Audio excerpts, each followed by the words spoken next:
Apertem os cintos, porque o que eu vou contar agora vai deixar vocês completamente chocados. A vida e a percepção de vocês sobre o Brasil não vão ser as mesmas. Vocês definitivamente não estão preparados para essa informação. Sabe aquela situação clássica? Você abre a internet e vê um gringo fazendo alguma coisinha minimamente brasileira. Seja sambando meio torto, comendo pão de queijo ou tomando guaraná. Você abre os comentários e eu tenho 100% de certeza que lá vai ter um vogão dos comentários falando a mesma coisa. Ah, ele já é um brasileiro, deem um CPF pra ele. Toma aqui o seu CPF. Brasileiros adoram falar isso, né? Então agora eu vou contar pra vocês uma coisa que vocês com absoluta certeza não sabem. Eu dou 100% de garantia que vocês não fazem ideia e vão ficar em choque agora. Apertem os cintos. Não, eu tô falando sério agora. Apertem os cintos. Apertaram? Estão prontos? Preparados? Então,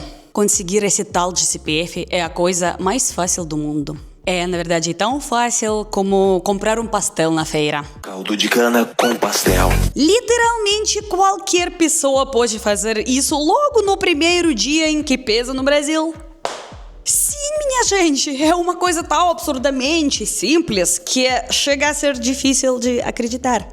Quando eu cheguei no Brasil lá em 2018... Faz tempo. Sabe, já era ridículo de fácil. Você só precisava ir no lugar certo, dar o seu passaporte, literalmente de qualquer país do mundo, passar um endereço qualquer, onde você fica, até pode ser de Airbnb, onde você estivesse dormindo. E pronto, aprovado. Você levantava e saía com seu CPF na mão na mesma hora. Mas agora, com o progresso tecnológico, gente, vocês não têm noção, ficou até mais fácil. Dá pra fazer tudo 100% online. O gringo nem precisa sair da sofá. Ele literalmente pode descer, só desceu do avião, ou até mesmo estar em outro país, entrar na internet, clique, clique e pronto. Recebe o CPF sem fazer literalmente nada. De graça e sem nenhum esforço. Param para pau. Plot twist. Agora vocês sabem da verdade. Mas calma, calma, calma. Não fiquem tristes, espera. Porque na verdade sim, existe um documento. Pelas leis do Brasil, sim, existe um documento que comprova a sua proximidade surreal com o Brasil. Um documento que consegue merecer só aquele gringo que sabe tudo sobre a cultura, que entende da história, que conhece a comida, a música e entende, sabe, ao menos leis básicos do Brasil. Um documento que para conseguir você precisa atravessar todos os 29 círculos do inferno da burocracia brasileira. Um documento para qual existem apenas 2 dias no ano para você conseguir se inscrever. E você ainda precisa lutar e pegar uma fila virtual para conseguir se inscrever só nesses 2 únicos dias. É um documento que você realmente precisa merecer. É ele que vai trazer informação sobre qual é o seu verdadeiro nível de português. Se você fala como um nativo ou se você ainda está num nível mal posso dar bom dia para taxista. Beleza? Toda tranquilidade. E como vocês sabem, eu estou na jornada rumo ao meu passaporte brasileiro. Eu consegui esse documento. E agora eu vou contar para vocês quantas lágrimas eu derramei. E qual foi o nível de português que a Comissão Brasileira me deu? Oi, gente, tudo bem com vocês? Eu sou a Olga e vocês estão no canal Olga do Brasil. E hoje a gente vai falar sobre esse tal documento, o Certificado CELP-BRAS. Vocês já ouviram falar o que é isso? Cara, eu tenho 100% certeza que vocês nem sabem o que é.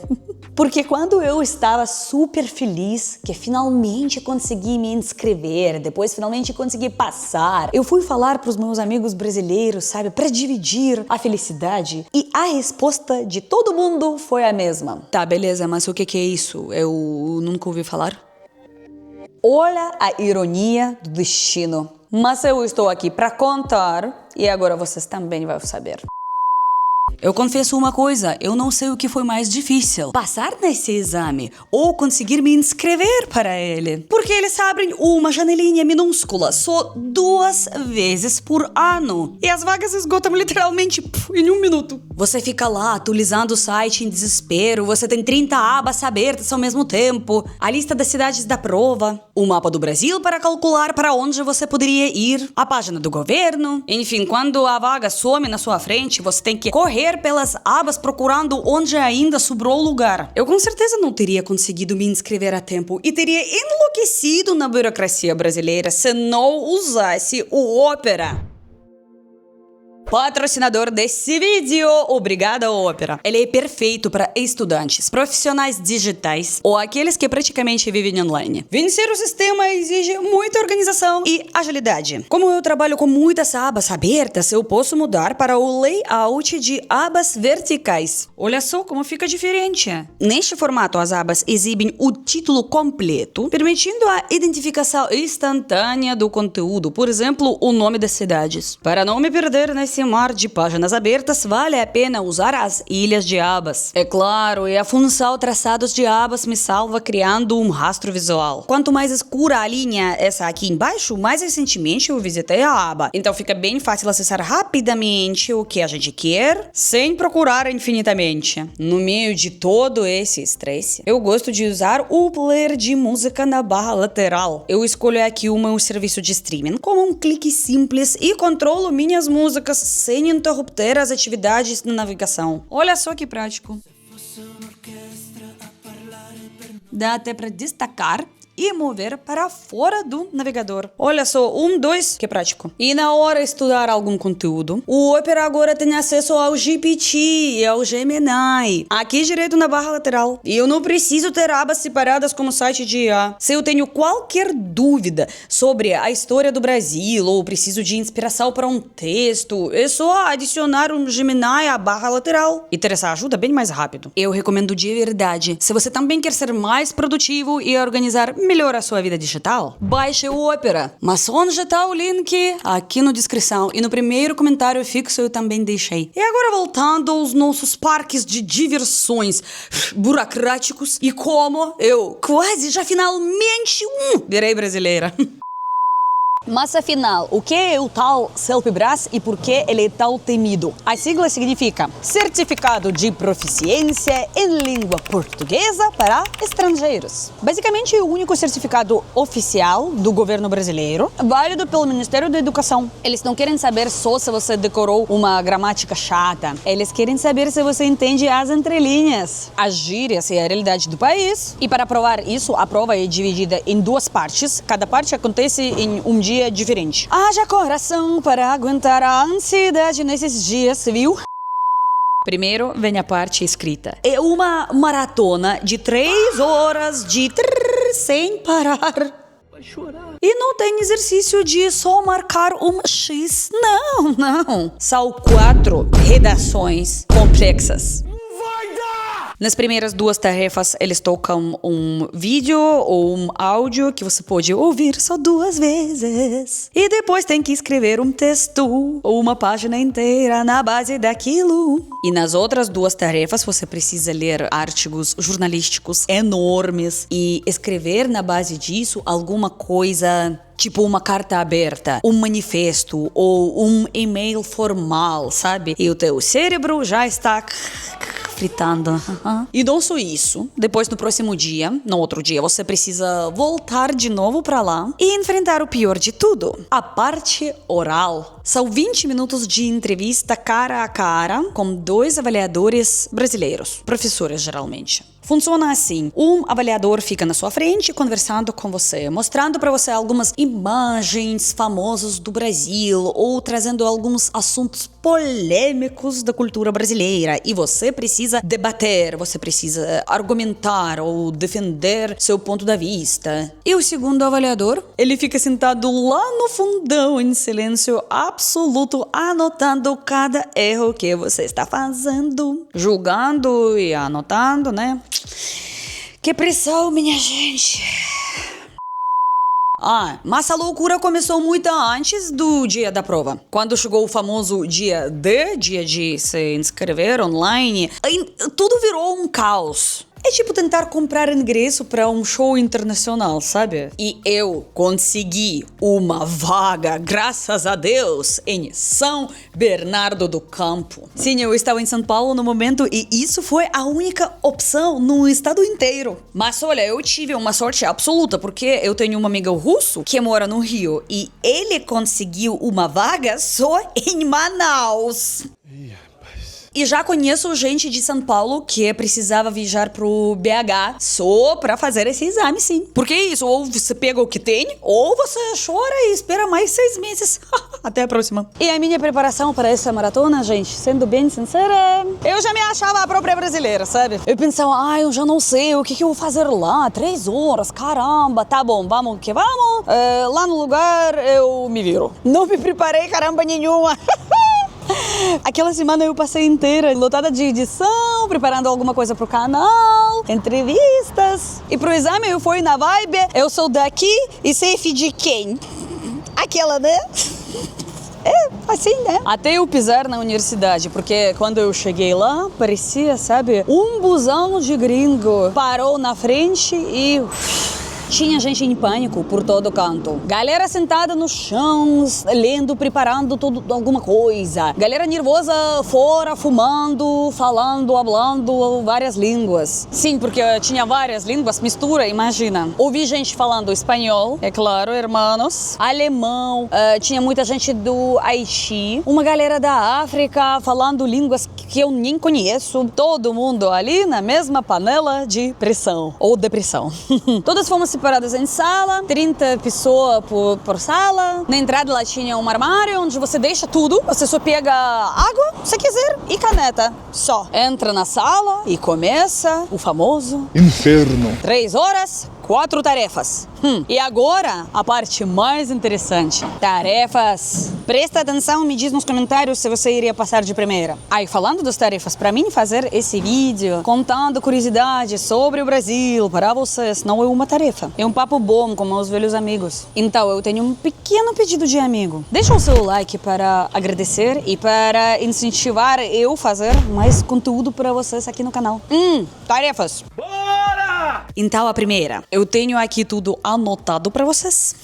A primeira tarefa era sobre mandioca. Eles mostraram pra gente um vídeo de aproximadamente 5 minutos de uma fazenda, de uma fábrica, sei lá, de uma produção enorme de mandioca e coisas de mandioca. E depois vem a tarefa. Você é responsável pelo site de uma associação de produtores rurais.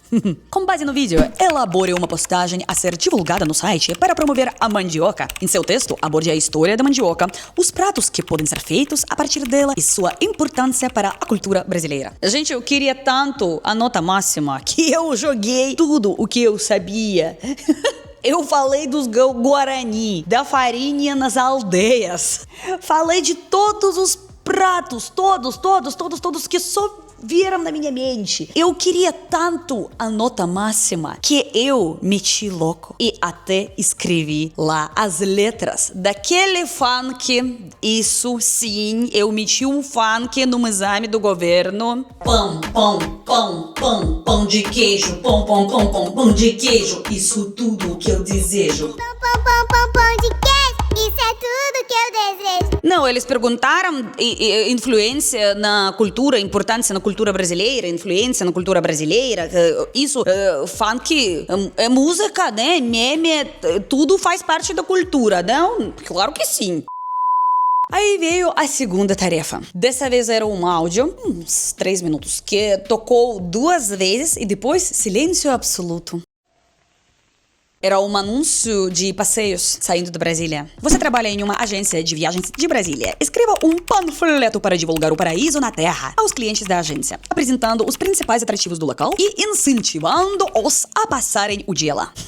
Eu lembro que eu fechei os olhos e pensei: Olga, bora, inventa alguma coisa. Eu preciso vender passeios de um lugar que eu nunca fui. Não, ou ainda bem que eu ouvi falar e, tipo, tem noção, mais ou menos, né? Tá. Cachoeiras lá, Brasília. Eles estão falando do Chapada dos Veadeiros. Na terceira tarefa foi só a leitura. O assunto eram as bonecas indígenas do Uenaticuna. Olha o nível da missão. Você é diretor de marketing de uma loja de brinquedos. Com base na reportagem sobre as bonecas Uenaticuna, elabore um e-mail à diretoria de vendas sugerindo a inclusão das bonecas indígenas no catálogo de produto da loja. Em seu texto, apresente as características das bonecas, o que elas representam e as vantagens que elas podem trazer para a imagem da empresa. Que tarefa facinha! O que? Eu incorporei a diretora de marketing e estava vendendo meu peixe. Argumentei sobre diversidade, sobre a importância da preservação das tradições dos povos originários. Eu acho que fiz tudo certinho. Mas depois veio a última tarefa. Meus amigos, o tema foi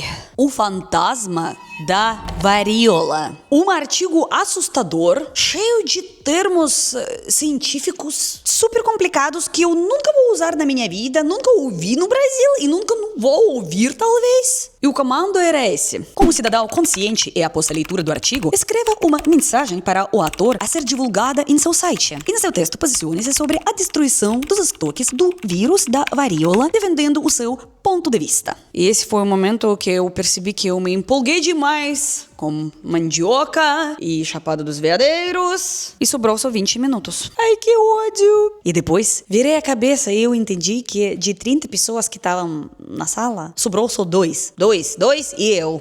Eu fui uma das últimas. O que fazer? Eu me empolguei. E sabe quando o tempo esgotou? A professora literalmente puxou o papel de baixo e pronto, acabou o exame. Cara, eu saí de lá suada, cansada, com fome e repensando minhas decisões de vida.